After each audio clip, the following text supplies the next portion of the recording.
अस्सलाम वालेकुम। आज का जो लेक्चर है वो आपके पास बॉयल्स लॉ के मतलब है कि बॉयल्स लॉ क्या होता है, क्योंकि हमने गैस लॉ को तो स्टडी कर लिया है कि गैस के लॉज जो बने हैं वो किस तरीके से बने हैं आपके पास और किस लिहाज से हमने देखना है।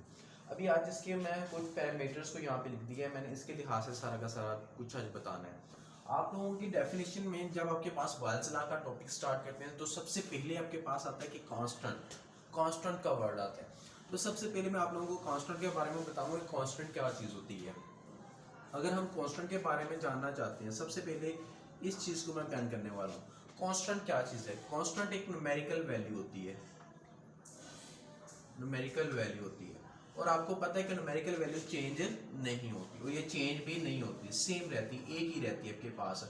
और अगर आपके पास ये न्यूमेरिकल वैल्यू किसी सिंबॉलिक को दे दी जा सकती है या किसी और चीज़ को दी जा सकती है, जैसे कि यहाँ पे आप लोगों के जो कांस्टेंट इस्तेमाल होने वाला है के, वो आपके पास एक न्यूमेरिकल वैल्यू होगी, ठीक है, जो कि चेंज नहीं होने वाली आपके पास। डिफरेंट कंडीशंस के ऊपर हम बात करेंगे उसकी कांस्टेंट के की।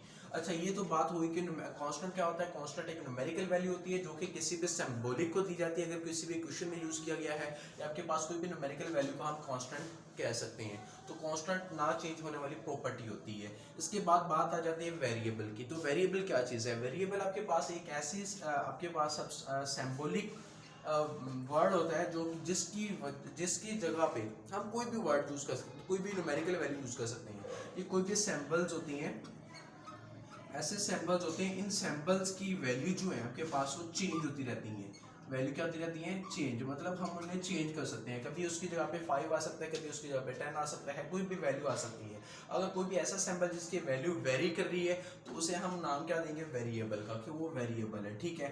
उसके बाद फिर हम बात कर लेते हैं पैरामीटर्स की। क्या पैरामीटर्स कितने होते हैं आपके पास? अगर हम टोटल पैरामीटर्स यानी कि जो एफएससी के अंदर हम स्टडी करने वाले हैं आपके पास, अब सबसे पहले आप लोगों को पैरामीटर की बात करूंगा। वॉल्यूम सबसे पहला पैरामीटर है। वॉल्यूम के बाद क्या हमारा चैप्टर है गैसेस एंड टनल, तो वॉल्यूम बहुत ही कैरी करता है आपके पास। वॉल्यूम, टेम्परेचर हो गया, नंबर ऑफ मोल्स हो गए और एज वेल एज प्रेशर हो गया। मतलब ये 4 पैरामीटर्स हैं। इन 4 पैरामीटर्स को मिला के आगे हमारे पास क्या बनते हैं? लॉ बनते हैं। मतलब ये 4 पैरामीटर्स हैं, इनकी चेंजमेंट सारी की सारी आपको गैसेस के अंदर पढ़ाई जाएगी। तो वॉल्यूम को चेंज कर दिया जाए तो टेम्परेचर क्या होगा, नंबर ऑफ मोल्स क्या होंगे, प्रेशर क्या होगा, प्रेशर चेंज करने से ये क्या होगा। मतलब इन्हीं से लिहाज से हमने पढ़ना है। मतलब हमारे ये 4 पैरामीटर्स हैं, इन्हीं के लिहाज से हमने गैस को सारी को उनके लॉस को स्टडी करना है। इसके बाद पॉइंट आ जाता है laws formation on the basis. अभी ये जो लॉ हमने बनाए हुए हैं, जैसे कि वाल्स लॉ बनाया हुआ है, चार्ल्स लॉ बनाया हुआ है, एवोगैड्रोस लॉ बनाया है, ये किस बिहाफ पे बनाए हुआ आपके पास? इसका बिहाफ क्या है आपके पास? अगर लॉज की बिहाफ देखना चाहें तो आपके पास उसमें ये होता है कि हमने इनकी बेसिस पे ये बनाए होते हैं। किस तरीके से? आपने इन चारों में से एक को स्पेसिफिक कर देना है, बाकियों को वेरी करते जाना है। एक को वेरी करना है तो दूसरों को कांस्टेंट कर देना है। जैसे कि यहाँ पे मैं वेरिएशंस की अगर बात करता हूँ तो यहाँ पे वेरिएशंस की हम बात कर लेते हैं। सबसे पहला पॉइंट देखिए, हमने वॉल्यूम को कांस्टेंट कर दिया, ये लेंगे वॉल्यूम को कांस्टेंट कर दिया। सबसे पहला रिलेशन हम पढ़ते हैं चलिए टेम्परेचर के साथ। अगर हम टेम्परेचर के साथ रिलेशन पढ़ते हैं तो उसे हम कहते हैं चार्ल्स है। उसे क्या कहते हैं? चार्ल्स है। चार्ल्स क्या करता है? वॉल्यूम को लेता है, वॉल्यूम को लेके सारों को वेरी करेगा। अच्छा, अभी देखिए टेम्परेचर को उसने चार्ल्स ने लिया, टेम्परेचर का वॉल्यूम के साथ रिलेशन चेक किया, उसकी जगह पे वो दोनों को क्या कर देगा? कांस्टेंट कर देगा, क्योंकि इनकी वजह से भी वॉल्यूम चेंज हो जाता है। इसलिए वो जस्ट टेम्परेचर और वॉल्यूम का रिलेशन पड़ेगा और इन दोनों को क्या कर देगा? कांस्टेंट कर देगा। यहाँ पे एन और पी क्या होंगे? कांस्टेंट होंगे। ये दोनों के दोनों कांस्टेंट हो गए। इसके बाद हम बात कर लेते हैं कि V का रिलेशन आगे किसके साथ करेंगे? नंबर ऑफ मोल के साथ कर दिया, क्योंकि इसको मैंने स्पेसिफिक कर दिया, इसको यूज कर लिया। अब इसको यूज करने वाले हैं, इसको यूज करेंगे तो नंबर ऑफ मोल्स के डायरेक्टली प्रोपोर्शनल है। ये कौन कहता है? ये एवोगैड्रोस लॉ कहता है आपके पास है। एवोगैड्रोस लॉ ये कहता है आपके पास। एवोगैड्रोस लॉ के अंदर आपके पास इन दो चीजों को यूज किया जा रहा है। इट मींस इसको और इसको क्या कर देगा? वो कांस्टेंट कर देगा। ऐसा ही होता है। और टेम्परेचर और प्रेशर को क्या कर देता है? कांस्टेंट कर देता है। इसके बाद इस ये वाला पॉइंट रह गया। अभी वॉल्यूम के साथ जो रिलेशन है प्रेशर का, वो इनवर्स रिलेशन है। इस रिलेशन को वो लेता है और इन दोनों को क्या कर देता है? कांस्टेंट कर देता है। ये कौन सा आपके पास? ये बॉयल्स लॉ है जो आज हमने स्टडी करना है। बॉयल्स लॉ में आप लोगों को नंबर ऑफ मोल्स और टेम्परेचर क्या मिलेगा? कांस्टेंट में मिलेगा। कहाँ पे मिलेगा? कांस्टेंट। पता चल गया क्या किया उसने? जस्ट वॉल्यूम को लिया, जब टेम्परेचर के रिलेशन चेक कर रहा है वो चार्ल्स हो गया, अगर वो नंबर ऑफ मोल्स के लिहाज से चेक कर रहा है तो वो एवोगाड्रोस लॉ हो गया, अगर वो प्रेशर के लिहाज से चेक कर रहा है आपके पास तो फिर वो क्या हो गया, बॉयल्स लॉ हो गया। मतलब ये चारों के तीनों लॉ जो आप लोगों को स्टडी करवाए जा रहे हैं गैसेस के अंदर वो मोस्टली आपके पास इन 4 पैरामीटर से बनते हैं। ये 4 पैरामीटर्स आगे ये चीजें बना रहे होती हैं। मतलब लास्ट की जो फॉर्मेशन इन 4 पैरामीटर्स के ऊपर डिपेंडेंट करती है। वॉल्यूम को स्पेसिफिक करके हमने इन सब को वेरी करना है, एक एक को वेरी करना है, बाकियों को कांस्टेंट करते जाना है। अच्छा, इसके बाद फिर आ जाता है बॉयल्स लॉ कि बॉयल्स लॉ क्या कहते हैं। इस सारे को मैं थोड़ा सा रेज करता हूँ ताकि बॉयल्स लॉ फिर बता सकूँ आप लोगों को। बॉयल लॉ का पहले मैंने बता दी कि लास्ट वाला पॉइंट है जिसमें वो बाकियों को दो को कांस्टेंट करेगा, नंबर ऑफ मोल्स और टेम्परेचर को, और किसको वेरी करेगा, वो प्रेशर और टेम्परेचर को, प्रेशर और वॉल्यूम को वेरी करता हुआ नजर आएगा, उनमें रिलेशन चेक करता हुआ नजर आएगा ये हमें Boyle's law.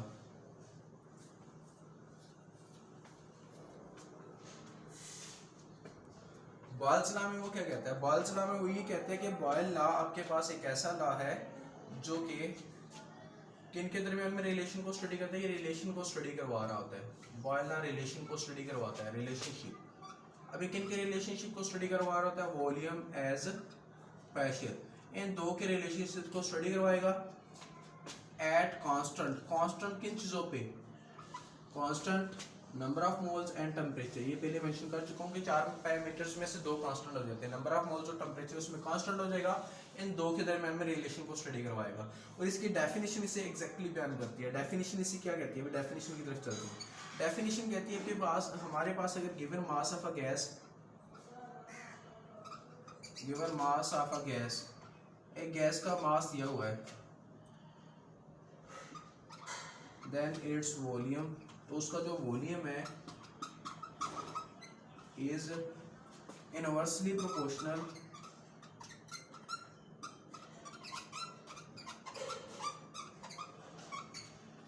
Proportional to the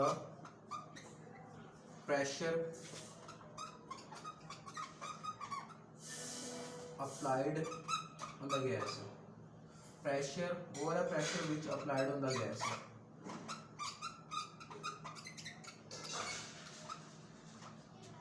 ये तो हो गया एट कांस्टेंट टेम्परेचर। अच्छा, ये इसको एक्सप्लेन कंप्लीट कर रही है। यहाँ पे given mass of a gas ये क्या है कि इसके नंबर ऑफ मोल्स को स्पेसिफिक कर दिया, कांस्टेंट कर दिया, ठीक है।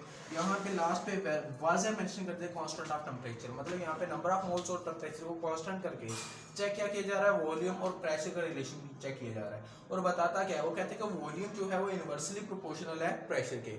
मतलब अगर प्रेशर को बढ़ाया जाए आपके पास तो वॉल्यूम कम हो जाएगा, वॉल्यूम को कम किया जाए तो प्रेशर बढ़ जाएगा। इसमें ये रिलेशन को बताया जा रहा है यहाँ पे जो बॉयल्स का लॉ आपके पास है, constant number of moles and the constant of number of constant temperature के ऊपर आपके पास इसकी ये डेफिनेशन होगी। इस डेफिनेशन के बाद हम इसकी मैथमेटिकली इक्वेशंस को देखते हैं कि इसके मैथमेटिकली इक्वेशन यहीं से हमने ड्राइव करनी है।